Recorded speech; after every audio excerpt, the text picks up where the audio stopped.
5월달은 여러분 잘 아시다시피 우리나라의 여러 부분으로 절기로 지키고 있습니다.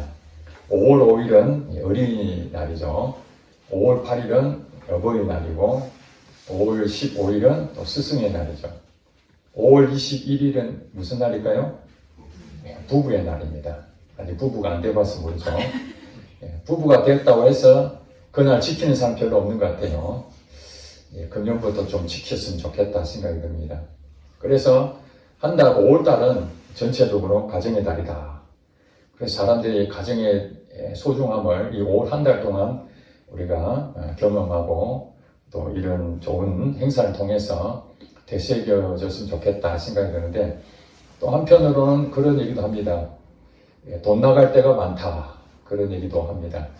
물론 부모님께 또 효를 대하고 또 자녀들에게 또 격려도 해야 되고 또 부부간에도 그런 좋은 어떤 그 이벤트도 있고 그러다 보니까 금전적인 비용은 나갈지 모르지만 어떤 사람이 그럽니다. 우리가 마음으로만 사랑할 것이 아니라 계좌번호를 알려주는 것 또한 사랑의 방법이다. 돈으로 우리의 마음을 표현한다. 그런 얘기를 하는 사람도 있습니다. 어쨌든 이 5월 한 달 동안은 가정의 달로서 우리 교회도 가정주일로 드려지게 됐습니다. 성경에서 보면은 이 가정과 교회는 이렇게 동일시하고 있습니다. 사도 바울도 가정에 들어서 아내들에게 한 얘기, 또 남편에게 대한 얘기, 또 자녀들에게 대해서 또 부모로서 이런 가정 공동체에 일어나는 그런 관계들, 이것을 얘기하면서 교회 관계를 얘기합니다. 자, 아내들은 남편을 어떻게 하라고요? 사랑하라. 관계의 부분에서 어떻게 해야 되는가? 그 부분 아내들에게는 남편을 복종하라. 또 에베소 5장에 보니까 존경하라. 존경하라도 나옵니다. 복종하라, 순종하라, 존경하라. 그러니까 어떤 힘에 짓눌려서 아내들이 어쩔 수 없이 연약하니까 남편한테 복종하거나 존경하거나, 또 아내를 사랑하는데 어쩔 수 없이 자기가 이 사람은 정말로 이렇게 삘이 꽂혀가지고 첫눈에 반해서 그런 사랑하는 것은 당연하겠죠. 그러나 그런 마음이, 우리의 마음이, 원래 사랑하는 마음이 계속 지속되는 것은 3년이면 그게 시효가 만료가 된다 그러잖아요. 그 이후에는 덤덤하지 않은 친구처럼 생각이 들잖아요. 연애했던 그 감정은 다 사라지고 애틋한 그 감정들도 다 사라져버리죠. 사랑은 식은 것이 아닙니다. 아내를 사랑하는 것은 결혼하고 신혼 때 한 3년 정도 사랑하라, 그런 뜻은 아니잖아요. 평생에 걸쳐서 사랑하는 것입니다. 그 사랑하는 부분은 그 아내이기 때문에 사랑하는 거지, 그 아내가 이쁘다든지 그 아내가 뭘 잘했다든지 어떤 조건 때문에 사랑한다면은 그 조건이 사라지면은 그 사랑도 다 사라지는 것이죠. 마찬가지로 남편을 복종하고 남편을 존경하라는 것도 마찬가지로 그 남편이 자기한테 잘해준다든지 또 존경할 만한 그런 그 일들을 한다든지 그래서 존경하라는 것이 아니라 그런 거 관계없이 그냥 남편의 그 자리 때문에 존중해주고 또 복종하는 것이죠. 아내라는 그 자리 때문에 사랑하는 겁니다. 여러분 아시다시피 아담과 하와를 통해서 하나님께서 창조 질서의 시작을, 가정 공동체 시작을 아담과 하와를 통해서 했는데 한 남자와 한 여자를 통해서 시작했잖아요. 이게 관계입니다. 두 사람이 하나가 되는 거죠. 에베소서 5장에 보니까 그 사람이 부모를 떠나 한 아내와 한 몸을 이루는 이 관계가 이제 가정 공동체거든요. 그러니까 객체로 보면 혼자지만은 아내를 얻음으로써 비로소 한 몸이 된 겁니다. 이 연합이죠, 연합. 부부는 연합입니다. 하나님도 한 분 하나님이시지만은 세 분으로 존재한다는 걸 다 알고 계시잖아요. 성부, 성자, 성령으로. 한 분이시면서 세 분으로서 연합이 되어 있는 거죠. 그러니까 하나님이 연합으로 서로 사랑하고 이런 부분으로 이렇게 되는 것처럼 우리들도 혼자 있으면 외롭고 독처하기 쉬운데 아내를 줘서 한 몸을 이루게 된 것이죠. 이게 교회 가정 공동체의 중심적이고, 또 이제 교회도 마찬가지죠. 예수님이 신랑이고 우리 성도들은 신부로 그렇게 표현하잖아요. 신랑과 신부, 남편과 아내의 관계.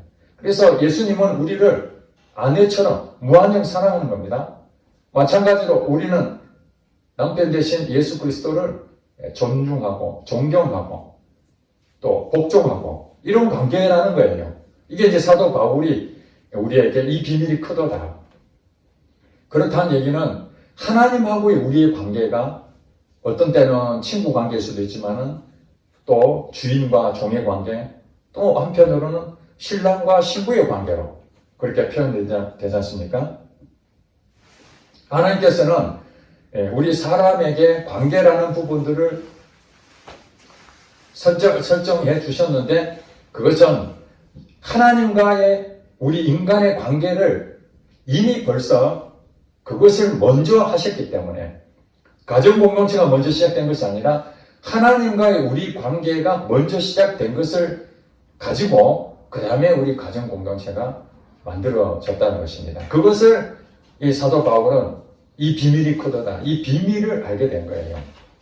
그러니까 우리 눈에 보이는 가정 공동체에 일어나는 모든 일들이 사실은 하나님하고 관계라는 것을 우리는 떼어낼 수가 없다는 것입니다. 그러니까 하나님께서는 가정 공동체에 남자와 여자가 둘이 한 몸이 됐다는 것은 일심동체죠. 일심동체. 또 결혼하게 되면은 동고동락을 하지 않습니까? 연합을 하고 동고동락을 하게 됩니다.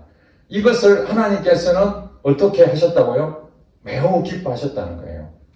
아담과 하와를 창조하시고 그들이 한 몸을 이루는 것에 대해서 하나님은 박수를 치셨어요. 창조 질서를 보면은 여러분, 첫째 날부터 여섯째 날까지 하나님께서 창조하신 것 창세기에 나오잖아요. 1장에 보면은 창조하시고 저녁이 되면 아침이 되니 이는 첫째 날이니라, 이런 식으로 하면서 하나님께 창조하시고 그 다음에 하나님 표현하신 것이 있습니다. 하나님 보시기에 좋았더라. 하나님 보시기에 좋았더라. 이것은 그냥 좋았다, 그냥 이렇게 단순한 것이 아니라 하나님이 이 세상에 창조하신 계획을 가지고 계셨겠죠. 그 계획을 가지시고 그 계획이 실제로 성취가 됐을 때의 그 기쁨을 하나님 보시기에 좋았더라. 우리도 어떤 일을 하는 데에 계획을 갖지 않습니까? 그 계획을 가지고 열심히 준비해서 그것을 결과를 딱 냈는데 마음에 안 든다. 그러면은 어떻습니까? 안 좋죠, 기분이. 그럼 이것을 다시 폐기쓰고 다시 또 제작을 해야 되지 않습니까? 그런데 자기가 계획한 대로 정말 멋지게 작품이 만들어지면은 마음이 어떻습니까? 이야, 정말 내가 만들었지만 이 이상 더 만들 수가 없어. 흐뭇해한 그런 그 감동. 이것이 바로 하나님 보시기에 좋았더라, 이 표현이거든요. 그러니까 이 세상에 우리 눈에 보이는 이 우주 만물이 그냥 생긴 것이 아니라 하나님 보시기에 가장 좋은 최고의 작품을 우리에게 선물로 준 줄로 믿습니다. 그것을 우리에게 받은 거예요. 그게 선물로 받은 겁니다. 우리가 만든 거 하나도 없어요. 사실은 우리가 아주 중요한 것들은 엄청난 비싸게 우리가 대가를 지불해야 되잖아요. 그런데 이 세상의 우주 만물에 가장 소중한 것들은 하나님이 무상으로 다 주셨어요. 왜냐하면 인간을 위해서 계획을 다 하셨기 때문에. 그래서 하나님께서는 우주 만물에 사실은 하나님 보시기에 좋았더라 하는 그 안에 우리 인간에 대한 마음도 그 안에 다 포함이 되죠. 그래서 마지막에 만든 그 작품이 누구겠습니까? 사람이죠. 우주 만물을 먼저 만들어 놓고 그 다음에 사람들에게 집을 제공하신 거랑 마찬가지입니다. 그러니 아담과 하와는 혼자가 아니라 이제 연합이 되었습니다. 오늘 본문에 다윗이 성전에 올라가면서 노래를 한 곡 지었는데 그게 시편에 이렇게 나옵니다. 보라, 형제가 연합하여 동거함이 어찌 그리 선하고 아름다운고. 형제가 연합하여 동거함이 어찌 그리 선하고 아름다운고. 이것이 바로 창세기에 나오는 하나님께서 이 우주 만물을 창조하시고 하나님 보시기에 좋았더라 한 내용하고, 형제가 연합하여 동거함이 어찌 그리 선하고 아름다운가. 하나님 보시기에 좋다라는 부분에서는 연합하고 동거하는 것을 하나님은 매우 기뻐하신다는 것을 알 수 있습니다. 그러므로 결혼이라는 것은 오늘 지금 줄에서 하는 거 아닙니다. 우리 신랑 신부 앞에 놔놓고 미리 준비한 것처럼 하는데 오늘 가정 공동체에 대한 얘기한 것입니다. 결혼을 한다는 것은 혼자 있던 것이 두 사람이 하나가 되는 것입니다. 그러면 혼자 있을 때는 어떻습니까? 혼자 있을 때는 집에서 누가 보는 사람도 없으니까 얼굴도 씻지 않고 밥을 먹어도 누가 뭐라 할 사람 없습니다. 어지러나도 아무 관계가 없습니다. 자기가 책임을 져야 되는 거니까. 남이 보지 않는 안에서, 남한테 피해를 주지 않는 선에서는 자기가 자기 안에서 자유롭게 얼마든지 할 수 있습니다. 그러나 우리가 학교를 다니다 보면 기숙사 생활할 때가 있죠. 저는 대학교 때 이제 기숙사 생활을 했는데 가니까 4사람이 한 방을 썼어요. 침대가 1, 2층 2개가 있어서 4명 있는데 벌써 4명이 각각의 존재됐던 사람들이 한 방에 4명이 딱 들어가니까 이 연합이 된 거예요. 이 동거가 되는 거죠. 매일 학교 다니고 그 다음에 학교 끝나면 기숙사 와서 잠을 자야 되니까 거기서 같이 얘기도 하고 잠도 자고 동거동락하게 되는 겁니다. 그런데 거기서는 내 마음대로 옷을 마음대로 벗을 수도 없고 내 마음대로 거기서 춤추고 놀 수도 없고 제약을 받을 수밖에 없죠. 그것은 어떻게 말하면은 그 의무이기도 하지만은 사실은 상대방에 대한 배려입니다.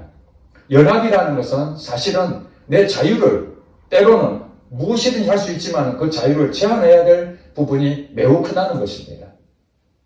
왜 내가 내 마음대로 하는데 누가 뭐라 그래? 그 연합을 깨뜨리게 되는 것이죠. 10시까지 들어와서 잠을 자라는데 10시까지 오지 않으면 잠도 자는데 불편하고 중간에 들어오게 되면 문소리도 나고 뭐 여러 가지 불편한 상황이에요. 저도 기숙사 생활하면서 참 불편한 생활이 많았습니다. 그렇지만 이 공동체 생활에 대한 유익함이 얼마나 큰지 모릅니다. 형제가 연합하여 동거함이 어찌 그리 선하고 아름다운고. 하나님께서 이 결혼이라는 것을 통해서 가정을 주심으로써 형제가 연합하여 동거하는 것 자체가 하나님에게는 너무 기뻐한 일이다. 그러니까 우리가 결혼이라는 것은 그저 내 이익을 위해서 상대방을 통해서 내가 무언가 얻기 위해서 내 부족한 걸 상대방을 통해서 채우려고 결혼하는 것이 아니라 형제가 연합하여 서로 연합이라는 것은 뭐라고요? 내가 하고 싶은 대로 내가 주장하고 싶은 대로 하는 것은 연합을 깨뜨리게 됩니다. 자기 소견에 오른 대로 그렇게 살게 되면 상대방한테 피해를 주게 됩니다. 저는 여러분들도 아마 거의 대부분 동의하시겠습니다만 저는 그 성격적으로 이게 싸우는 것을 매우 싫어합니다. 부득불 싸울 수밖에 없는 그런 상황이 됐을 때는 그냥 이렇게 화가 나기도 하고 또 거기에 대한 답답함 때문에 다투기도 하지만은 근본적으로 싸움을 회피하고 싶어 합니다. 왜 그러냐면은 상처를 서로 받거든요. 그 상처를 받게 되면은 그게 굉장히 고통스럽습니다. 여러분, 다툰다는 것은 굉장히 힘든 일이거든요. 근데 혼자 살면 편하지 않습니까? 서로 얘기도 안 해도 되고, 내 혼자서 그냥 내가 결정하고 하면은 다툴 일도 없고, 배려할 일도 없고, 싸울 일도 없는 겁니다. 그러나 이 연합이라는 것은 부득불 내 가지고 있는 성향과 상대방의 성향이 다르고, 가정 환경이 다르고, 자라온 배경도 다르고, 가치관도 다르고, 또 말의 언어 표현도 다 다르기 때문에 이 연합이라는 것 자체는 근본적으로 하나 되기가 매우 어려운 상황입니다. 아마 이게 동의하실지 모르겠습니다.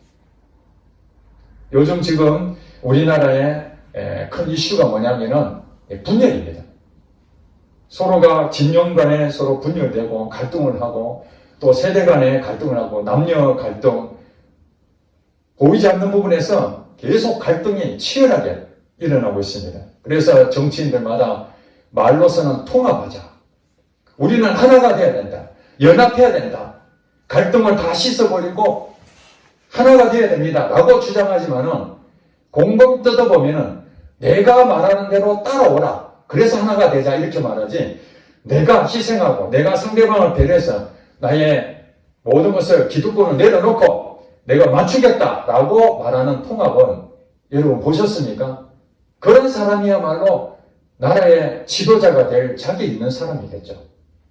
그런데 대부분 정치인들은 통합하자 말은 하죠. 왜냐하면 사회 갈등이 너무 심하니까. 그렇게 말은 하지만은 내 주장에 대해서 내가 옳기 때문에 너희들이 포기하고 다 나를 중심으로 다 붙어라 이렇게 말하는 겁니다. 그래서 사사기에 여러분 그 주제가 여러 차례 말씀드렸잖아요. 자기소견에 옳은 대로 행하니라. 나의 주인은 누굽니까? 내가 아닙니다. 예수 믿는 사람 나의 주인은 내가 아니라 하나님입니다. 하나님이 나의 왕입니다. 그러면 하나님이 말씀하신 대로 나는 순종하고 따라가는 것 뿐입니다. 말씀만 하옵소서 이 종이 따르겠나이다. 이것이 예수 믿는 사람들의 태도죠. 그래서 이 통합과 연합과 이런 부분에서 하나님이 우리에게 말씀하시는 것이 오늘 형제가 연합하여 동감이 어찌 그리 선하고 아름답고 이것이 바로 하나님이 매우 기뻐하고 좋았다라고 말씀하셨기 때문에 우리는 형제가 연합하고 이 동고동락하는 것을 어떤 이론이든지 어떤 시대가 바뀐다 할지라도 이거는 절대로 변할 수 없는 진리라는 것을 믿어야 됩니다. 아무리 생활이 어렵고 자녀 키우기 어렵고 나라가 지원해주지 않는다 해서 자녀 키우기 어려우니까 결혼 생활 안 하고 나 혼자 즐기면 된다. 다음 세대는 나 모르겠고 내 시대는 자유롭게 혼자서 자유분방하게 여러 사람들하고 연애질하고 굳이 서로 속박을 받으면서 이렇게 힘들게 맞출 필요가 뭐 있느냐. 사람들도 알잖아요. 이 연합이라는 것이 얼마나 힘든 일인지. 정말 힘든 일입니다. 한 여자와 한 남자가 결혼해서 사는데 서로가 콩깍지 껴가지고 사랑을 해서 결혼했지만은 그 콩깍지가 벗어지는 순간 그때부터는 이제 현실이 보이지 않습니까? 서로의 생각이 다르고 가치관이 달라서 다투고 서로 자존심을 내세우고 그러면서 싸우기 시작합니다. 그러면 우리가 생각할 때 그래 연합하자 통합하자 그렇게 정치인들도 그렇게 거짓말처럼 자기를 맞춰라 하면서 통합을 얘기하는 것처럼 우리 가정도 마찬가지로 아내는 남편이 네가 맞춰라 남편은 아내 너가 맞춰라 그러면 하나가 된다 연합이 된다 이런 가정이 과연 다툼이 없겠습니까? 갈등이 없겠습니까? 갈등이 생길 수밖에 없는 것이죠. 그래서 예수를 믿는 우리들은 스스로 알아야 됩니다. 내 힘으로는 연합할 수가 없다. 연합 자체를 머리로서는 이해가 되지만 사랑하고 품고 희생해야 된다는 걸 다 알고 있지만 실제로 현실 속에서는 내 자신이 살아있는 한, 내 자신이 주장하는 한, 자존심을 버리지 않는 한 결단코 통합은 어렵습니다. 그러면 정치인들이 통합하자고 말하는데 우리도 결혼하면서 우리 잘 살아, 우리 사랑하고 연합해서 영원토록 이 가정을 행복하게 잘 살자. 그 말을 하지만 그 현실 속에서 양보도 안 하고 자기 주장만 내세우고 상대편이 맞춰주기만을 바라고 저도 예전에 그런 일이 있었습니다만 상대방이 바뀌길 원하잖아요. 나는 바꾸는 것은 매우 어렵다는 걸 알잖아요. 자기가 스스로 해보니까 안 되니까. 그럼 상대방이 나를 맞춰주기를 원하는 거예요.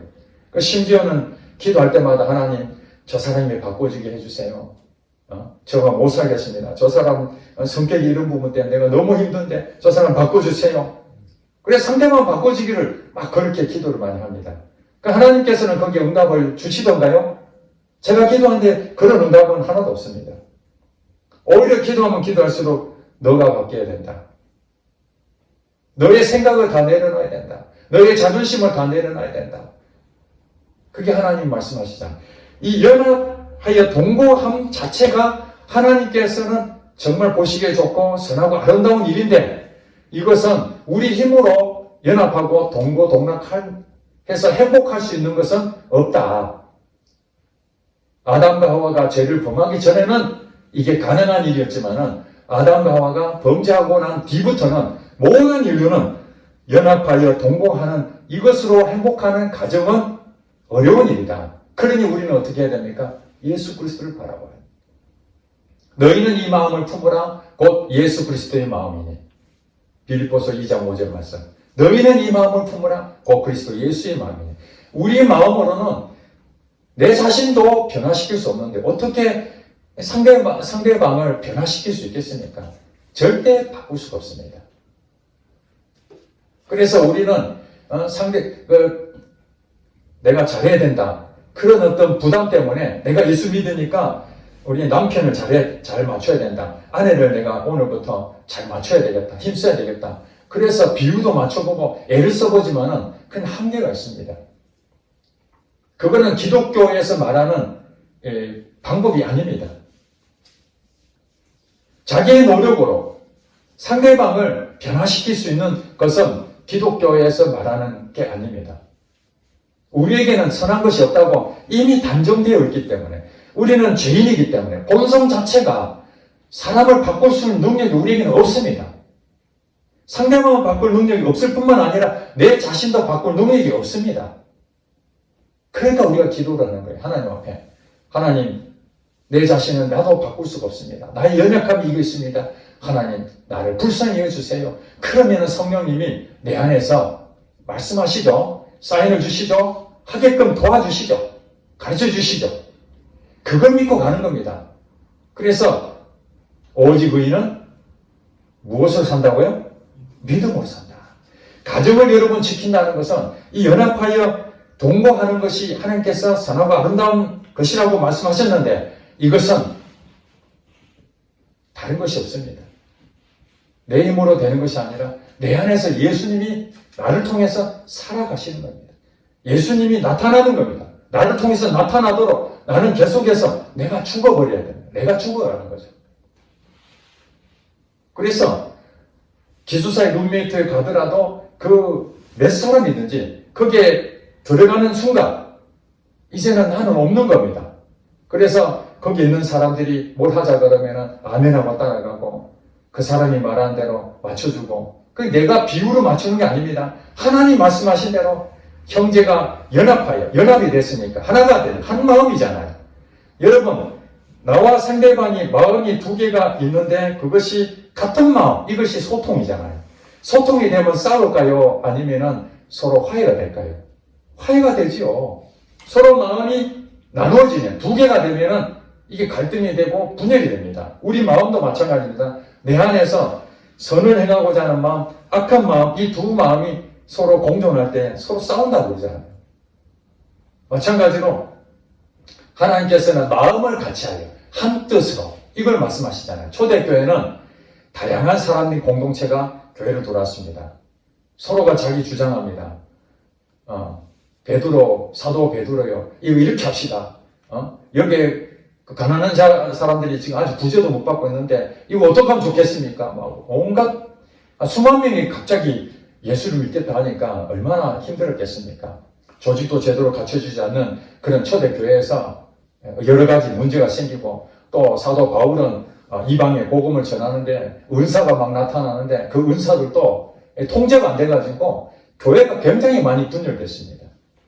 한마음 한뜻이 하나님 보시기에 좋았더라. 다 아는데 자기 것을 주장하고 내 은사가 최고다. 또 이쪽에서는 이게 맞다. 바울파, 아볼로파, 게바파, 그리스도파, 파로 막 나뉘어지고 이것이 다 무엇입니까? 인간이 자기 속에 옳은 대로 신앙생활을 하기 때문에 그렇습니다. 우리나라도 통합 그렇게 외치는데 예수 그리스도의 마음으로 예수 그리스도의 마음이 무엇입니까? 온유와 겸손이잖아요. 내 마음을 품어라. 온유와 겸손. 저는 매일 기도할 때마다 주님 앞에 엎드려서 말씀 고백하는 것이 그리스도의 마음을 품게 해주세요. 내 마음으로는 한 사람도 바꿀 능력 없고 내 자신도 바꿀 수가 없습니다. 그러니 하나님, 저 혼자 사는 것은 아무 문제 없지만 같이 교회와 또 우리 가정과 또 우리 주변에 있는 이웃들과 함께 살기 위해서는 내가 죽어야 되는데 내가 죽어지지 않으니 주님 나를 불쌍히 해주세요. 온유와 겸손한 마음을 주세요. 우리 성도들도 기도 제목을 보니까 겸손의 마음을 달라고 그 기도 제목이 올라왔습니다. 맞습니다. 이 겸손이라는 것은 한 번 겸손한 것을 끝나는 것이 아니라 생명 끝나는 그날까지 이 악한 영은 끊임없이 우리에게 교만한 마음, 우리 의를 드러내고 자랑하게 만들고 내 힘으로 뭘 해보려고 그러고 내가 뭔가 공적을 사람한테 인정받으려고 그러고 신앙생활도 그렇게 해서 내가 계획한 대로 잘 되면은 하나님 앞에서 기뻐하고 또 그것이 잘 안 되면은 실망, 낙심이 찾아오고 이런 과정이 되풀이되지 않습니까? 우리는 끊임없이 예수님의 온유한 마음, 이 온유라는 말을 여러분 잘 아시잖아요. 어떤 것도 할 수 있는데 그것을 절제하는 게 온유입니다. 내가 할 수 없는데 하는 못하는 것은 그건 누구든지 그럴 수 있죠. 내가 힘이 없는데 힘이 없으니까 아무것도 못하는 건 당연한 겁니다.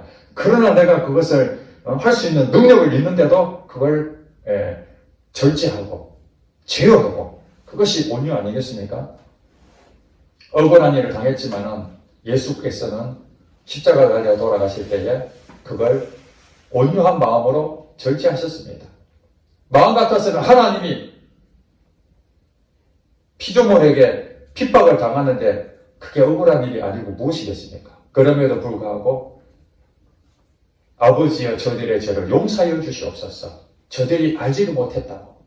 그게 온유한 마음이잖아요. 우리는 이 마음이 필요합니다.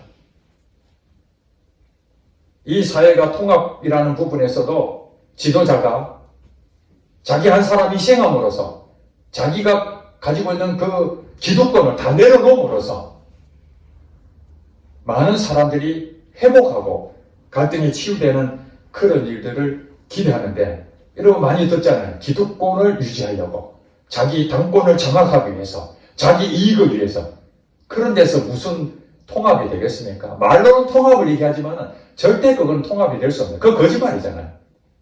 그러나 우리가 정치를 하는 건 아니니까 이제 우리 가정에서 우리 교회에서 우리 공동체가 두 가지 아닙니까? 나라 공동체도 있지만은 우리 교회와 우리 가정 공동체 연합해서 동거함이 어찌 그리 선하고 아름다운고 하는 전의 말씀을 이것이 우리에게 주시는 진리의 말씀이니까 이제 우리 가정에 나와 나를 통해서 우리 가정에 연합하여 동거함이 하나님께 영광이 되는 것인가 하는 걸 살펴봐야 되는 것입니다. 그런데 이것은 내 힘으로 할 수 있는 것이 아니라 주님의 마음이 나를 통해서 나타날 때에 그 일들이 이루어진다는 것입니다.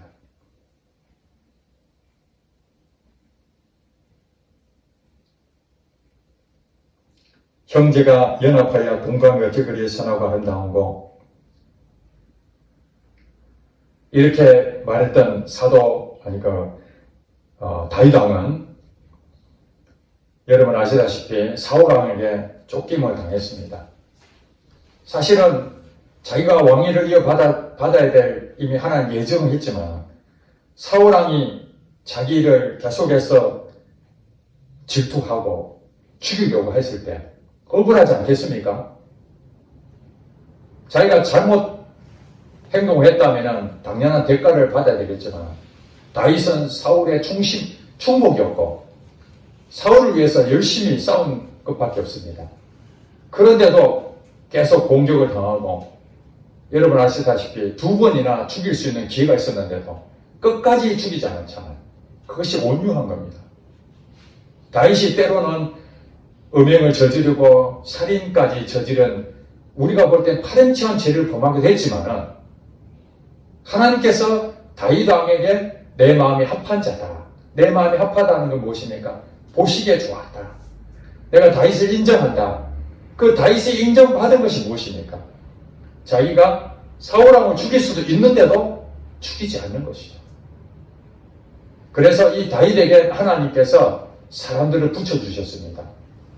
사실은 소외당하고 환난당하고 어려운 사람들, 다윗의 주변에 600여 명이 도망자 신세일 때 같이 연합하여 동고동락했습니다. 다윗에게는 적들이 많았지만은 또 한편으로는 이렇게 수백 명이 다윗을 도와주는 한마디로 공동체죠. 그것이 나중에 다윗 왕을 세워주는 친위 부대가 되었습니다.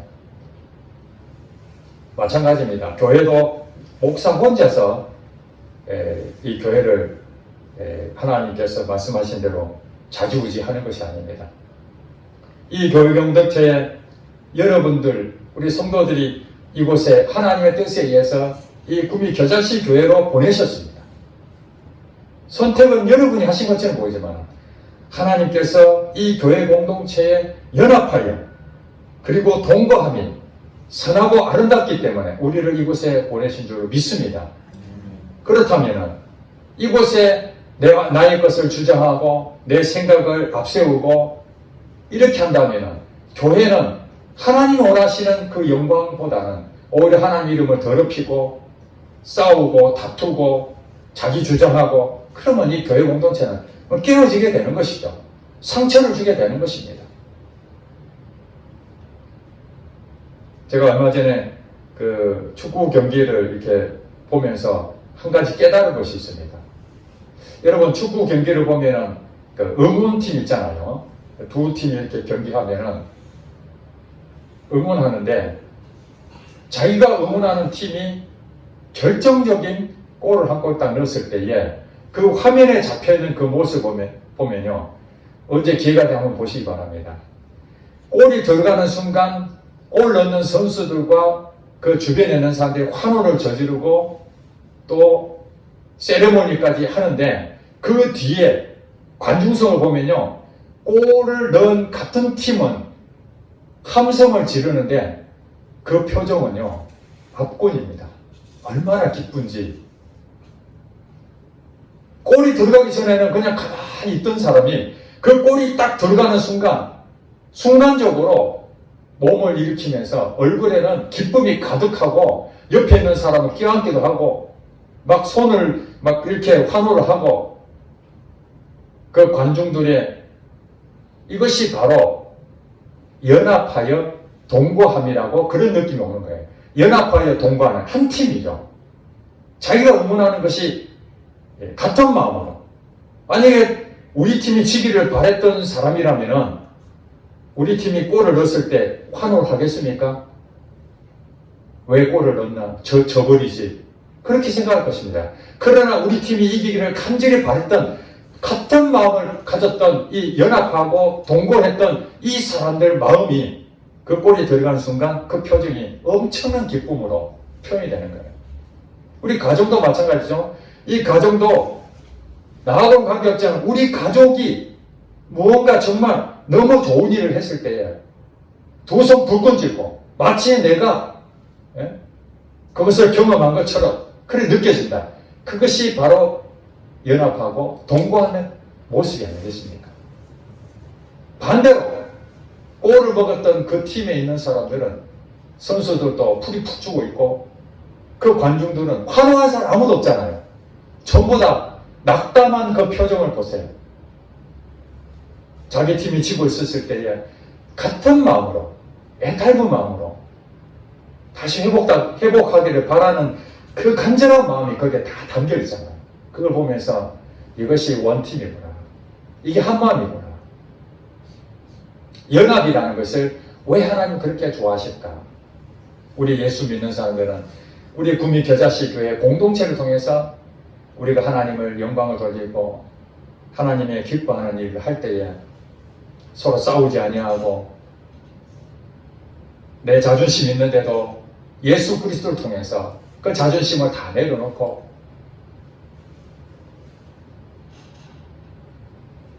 교회가 좀 부족함이 있고 문제가 많아 보이지만은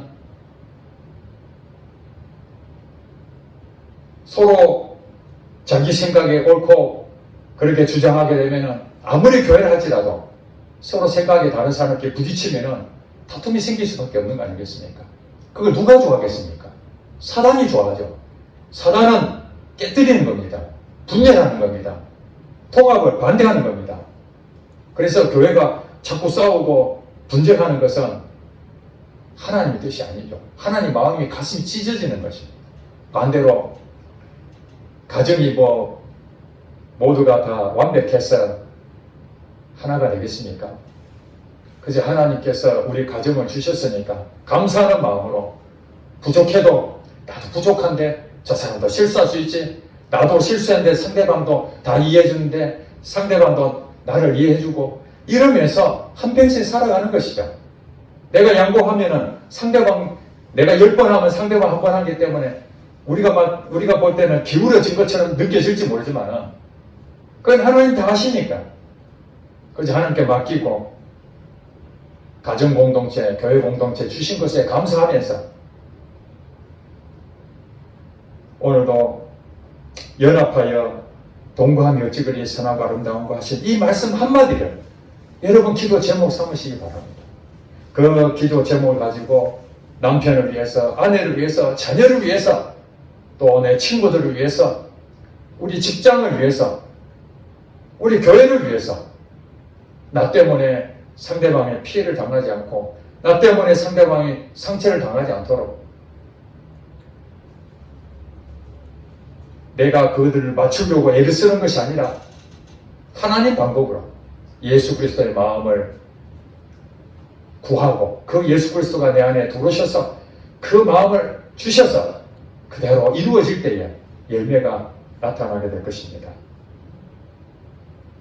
하나님께서 세우신 이 교회 공동체, 하나님께서 이 교회를 통해서 역사하실 일을 기대하면서 우리는 기도하시고 또 이 가정을 주신 하나님, 비록 불완전하고 내가 원하는 대로 이루어지지 않고 있다 할지라도 이 가정은 하나님께서 그 자체로 이미 선하고 아름답다고 하셨으니 하나님께서 이 가정을 통해서 믿음의 유산이 흘러가는데 나를 통해서 축복의 통로로 쓰임받기를 교회와 가정과 일터를 통해서 여러분 축복받는 여러분 되시기를 주의 이름으로 축복합니다. 아멘. 기도하겠습니다.